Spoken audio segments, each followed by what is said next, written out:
The U.S. Senate is scheduled to convene later today to consider passing the House-passed coronavirus relief bill. So what can we expect from here? Arkansas GOP Senator Tom Cotton joins us. Senator, you've had a chance to look at what Treasury Secretary Mnuchin put together with the House and backed by the White House. Can you get behind it as it's read now? Good morning, Brian. I don't think the House bill is going to pass the Senate as it's written for one basic problem. It doesn't go far enough and it doesn't go fast enough. There are too many gaps in coverage for the smallest businesses and for medium-sized businesses. And I and a lot of other senators who I've spoken to over the weekend are worried that we're not doing enough to get cash into the hands of affected workers and families quickly. So we're going to be focused this week on how to do just that. If you've got the virus, if you've been quarantined because you've been exposed to the virus, if your business is shut down, or even if you have to stay home to care for a child whose school is closed, you should not worry about buying the groceries, making the car payments, paying your rent. We're going to do everything we can to get cash into the hands of affected workers and families as quickly as possible so we can all get through this pandemic together. So, Senator, my question, though, I'm sure a lot of people want to know, if you don't vote for this bill, wouldn't that be delaying getting cash into people's hands even further?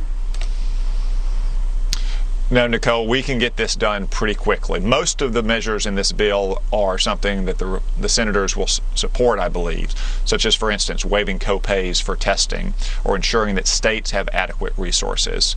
But we worry that the bill is setting up a new and complicated system relying on businesses giving paid sick leave and then getting a refundable tax credit that won't move quickly enough and could put pressure on those businesses to lay workers off. We don't want to see layoffs. We want to see people who are at home, if they have any reason to be at home, supported immediately. This is an emergency measure that only needs to last for a few weeks if we all take the prudent steps necessary. That's why I think we want to use systems like, say, Treasury refunds to anyone who paid taxes in 2018, or our unemployment system, or other social welfare agencies that are set up to quickly get cash into the hands of affected workers and their families. That makes sense. Dr. Oz? You know, you exclude large companies, people with more than 500 employees. I'm just curious why you don't, but the House did. Why 500? Why that number? Why not 250 or 750? Yeah, I don't know, Dr. Oz, and I got to tell you, I've heard from a lot of business owners across Arkansas over the weekend who have more than 500 employees but cannot afford to advance their pay if they don't have any revenue coming in. Just think about that. If you're a company that is totally shut down and you have to pay your entire workforce, but you have no revenue coming in the door, you're not going to be able to last very long. We don't want businesses to shut down after giving 2 weeks of leave to workers and have workers not be able to get back to their business. That's why we want to protect both affected workers and their families by getting cash into their hands quickly, but not put burdens on those businesses. And in fact, we want to extend them support as well so they can service their debt, so they don't have cash flow problems, and they will be an open, viable business in a month or two when we're through this pandemic. Right, exactly. Senator, this is one of those times, those challenging times when people look to Washington, D.C. to figure a way out. There's nobody in Washington concerned about the cost, because this is why, we have taxes to pay for things like that. Are you suggesting that the bill, rather than being the size it is right now that passed through the House, is actually going to be much bigger with a bigger price tag, but people aren't really concerned about that today? Absolutely, Steve. Again, the House bill's most basic flaw is it doesn't go far enough.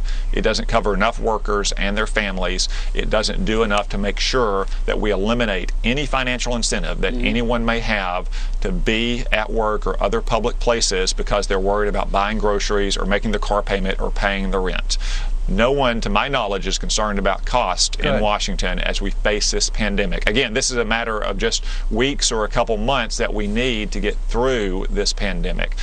And that's why we're going to focus in the Senate on getting cash into the hands as quickly as possible for anyone who's been affected by this, so they will have the right incentives to stay home and care for themselves and care for their families, which will be to the benefit of all of us. The key will be talking instead of I have my position and the Democrats have their position.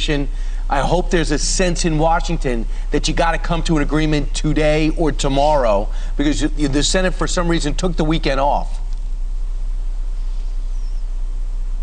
Brian, there is that sense of urgency. I can tell you I've spent most of the weekend on the phone talking through these challenges with my fellow senators and also Arkansas business owners or the heads of departments of our state government about their capacity to move this kind of relief quickly to affected workers and families.